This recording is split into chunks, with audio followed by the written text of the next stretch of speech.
नमस्ते दोस्तों। कल हम लोगों ने देखा था कि हिमालय के कौन कौन से चोटियाँ हैं। ये क्लास चौथा है आज, ठीक है। तो इसमें हम लोगों ने कल क्लासिफिकेशन जो है कि चोटियों के आधार पर हम लोगों ने देख लिया था। तो आज हम लोग देखेंगे हिमालय का जो विभाजन है नदियों के आधार पे, ठीक है। ये जैसे कि हम लोगों का भारत का नक्शा है, ठीक है। तो यहाँ से देखिए ये सिंधु नदी है, पहली सिंधु नदी, फिर सतलज नदी, उसके नीचे काली नदी, इसके बाद तीस्ता नदी, इसके बाद ब्रह्मपुत्र नदी। तो इन्हीं नदियों से जो 5 नदियां हैं हमारे पूरे हिमालय का विभाजन किया गया है, ठीक है। तो देखिए इन नदियों को का जो विभाजन वो कैसे है। देखिए सिंधु और सतलज के मध्य पंजाब हिमालय है, और सतलज और काली के मध्य कुमाई हिमालय है। काली तीस्ता नदी के मध्य नेपाल हिमालय है, और तीस्ता और ब्रह्मपुत्र के मध्य असम हिमालय नाम दिया गया है। तो इसका क्रम याद करिएगा। इसका क्रम जो है कि पश्चिम से पूर्व देखेंगे तो पहले पंजाब हिमालय, कुमाई हिमालय, नेपाल हिमालय, असम हिमालय।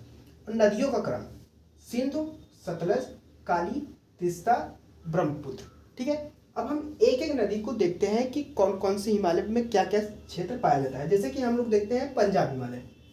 अब पंजाब हिमालय को हम लोग कश्मीर हिमालय के नाम से भी जाना जाता है। ये पंजाब हिमालय सिंधु और सतलज के मध्य स्थित है। पंजाब हिमालय में आता क्या है, देखिए यहाँ पे जो घास के मैदान मिले हैं उसे मर्ग कहते हैं, जैसे सोनमर्ग।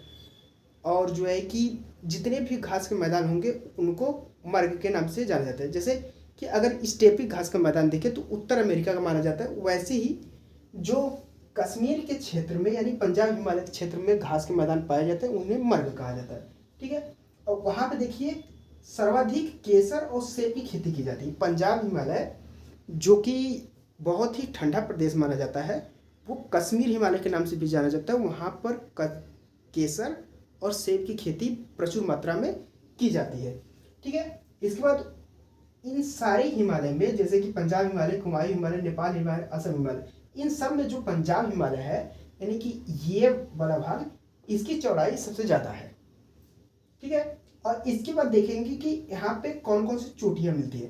तो यहाँ पे ज़्यादातर जो पार हिमालय हैं उनकी चोटियाँ हैं, उनके साथ साथ कुछ महान और मध्य हिमालय की भी चोटियाँ मिलती हैं। देखिए यहाँ पे देखेंगे सबसे पहले केटू, यही भी मिलती है, इसी के मध्य। इसके बाद लद्दाख, इसी के मध्य। जास्कर, इसी के मध्य। पीर पंजाल, इसी के मध्य। धौलाधर, ये जो चोटियां हैं कि केटू, लद्दाख, जास्कर, धौलाधर, पीर पंजाल, ये सब कश्मीर हिमालय के मध्य में मिलती हैं, जो कि सिंधु और सतलज के मध्य स्थित है। और यहाँ पे जो है कि Pangong Tso lake, UP PCS के प्रश्न में पूछा गया था कि पैंगोंग त्सो लेक कौन से हिमालय का भाग है। तो उसमें जो है कि पंजाब हिमालय ऑप्शन में था। तो अगर पूछे कि पैंगोंग त्सो लेक जो है कि वो किस हिमालय का भाग है, वो पंजाब हिमालय यानी कश्मीर हिमालय का भाग है। यहीं पे डल झील पाई जाती है। डल झील जो है कि कश्मीर में पाई जाती है, और ये जो डल झील है वो भी सिंधु सतलज के मध्य पंजाब हिमालय का भाग है। वहीं पे यहाँ की जो मिट्टी है ज़्यादातर करेवा मिट्टी होती है। अब देखिए करेवा मिट्टी क्या होती है। ये जो करेवा है वो बना है हिमनद के निक्षेपण से, अवसाद से।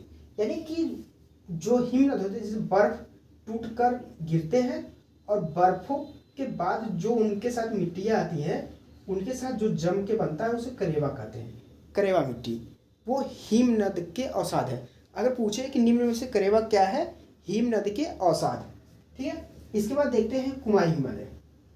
और ये जो कुमाई हिमालय है ये सतलज और काली यानी कि ये सतलज और काली के मध्य स्थित है। कुमाई हिमालय को गढ़वाल हिमालय के नाम से भी जाना जाता है।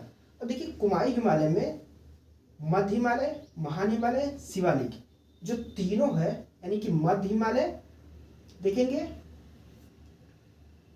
इसके बाद महान हिमालय और शिवालिक, ये तीनों का क्षेत्र जो है कि सतलज और काली के मध्य यानी कुमाई हिमालय में पाया जाता है। अगर पूछ ले कि माउंट एवरेस्ट कहाँ पाया जाता है, कौन सी हिमालय में, तो कुमाई हिमालय में पाया जाता है। इसकी प्रमुख चोटियाँ देखते हैं। देखिए क्षमा करिएगा, ये जो माउंट एवरेस्ट है वो कुमाई का भाग नहीं है, वो नेपाल हिमालय का भाग है।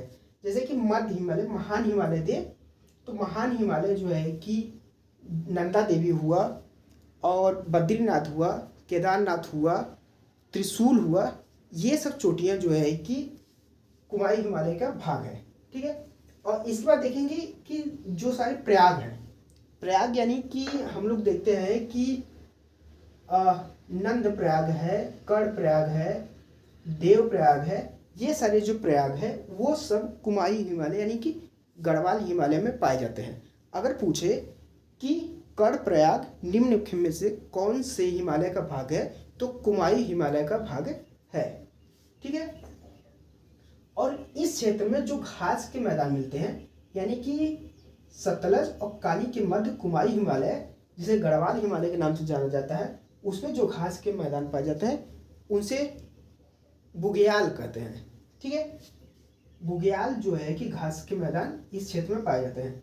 यहाँ के ओरिजिन, जैसे कि प्रमुख नदियाँ अगर पूछे कि कुमाई हिमालय से कौन सी दो प्रमुख नदियों का उद्गम हुआ है, तो गंगा और यमुना का उद्गम इसी क्षेत्र से माना जाता है, यानी कि कुमाई हिमालय से ही माना जाता है। ठीक है। इसके बाद देखते हैं नेपाल हिमालय। नेपाल हिमालय भाग है काली और तिस्ता का। काली और तिस्ता के मध्य के भाग को, यानी कि ये जो काली है और ये जो तिस्ता नदी है, इन दोनों के मध्य का जो क्षेत्र है, इसे हम लोग नेपाल हिमालय के नाम से जानते हैं। और कल हम लोगों ने बताया था कि नेपाल में कौन कौन सी प्रमुख चोटियाँ हैं, और उनका ट्रिक हमने बताया था डैम जम, जैसे कि धौलावीरा, अन्नपूर्णा, मानसालू, माउंट एवरेस्ट, ये सब जो है कि महादेव की श्रेणियाँ, ये सब नेपाल में पाई जाती है और काली और तिस्ता के मध्य पाई जाती है, यानी कि नेपाल हिमालय का ये सब क्षेत्र है। अगर पूछे कि जो माउंट एवरेस्ट है वो किस हिमालय का भाग है, तो नेपाल हिमालय का भाग है, और वो मिलता है काली और तिस्ता नदी के मध्य। ठीक है। इसके आगे देखते हैं तिस्ता और ब्रह्मपुत्र। ये तिस्ता और ब्रह्मपुत्र नदी के जो मध्य का भाग है, वो भाग असम हिमालय के नाम से जाना जाता है।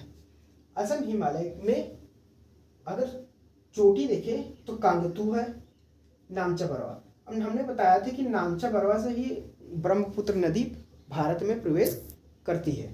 ठीक है।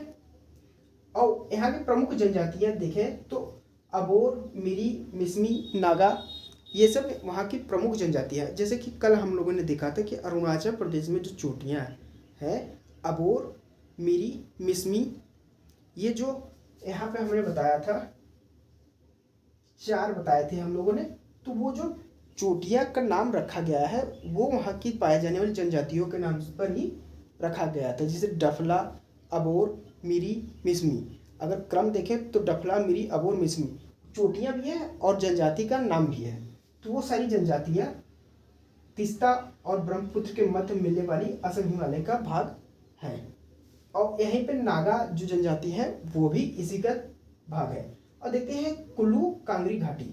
अगर पूछे कि कुल्लू कांगरी घाटी किसका भाग है, तो कुल्लू कांगरी घाटी असम हिमालय का भाग है, जो कि तिस्ता और ब्रह्मपुत्र नदी के मध्य मिलता है। ठीक है। अब इसके बाद जो है कि हम लोग कल की क्लास में देखेंगे कि कौन कौन से प्रमुख दर्रे हैं, सारे दर्रों को देखेंगे। इसके बाद जो है कि हम लोग देखेंगे कि प्रायद्वीपीय भारत का विभाजन, यानी कि ये जो प्रायद्वीप है हम लोगों का, इसके नीचे वाला क्षेत्र, इसका विभाजन, इसमें कौन कौन से, जैसे कि पश्चिमी घाट है, पूर्वी घाट है, और अरावली पर्वत है, और छोटा नागपुर पठार है, दक्कन है, इन सब का देखेंगे कि इन सब की प्रमुख चोटियाँ कौन कौन सी हैं, और जो है कि इनका विस्तार कैसे हुआ, यानी कि ये कैसे बने थे। जैसे कि सबसे पुरानी पर्वत माना जाता है अरावली पर्वत, ये सब कल हम लोग देखेंगे। और देखेंगे कि कल जो है कि दर्रा, इसके बाद प्रायद्वीपीय भारत का विभाजन।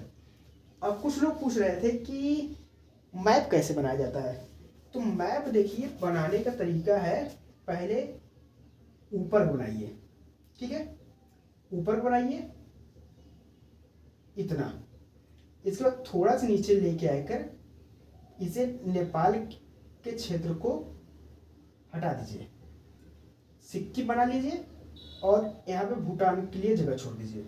इसके बाद यहाँ पर आकर ये जो राजस्थान है, राजस्थान का कुंवर यानी उसे उठाकर इसके बाद थोड़ा सा गुजरात के लिए जगह छोड़ दीजिए।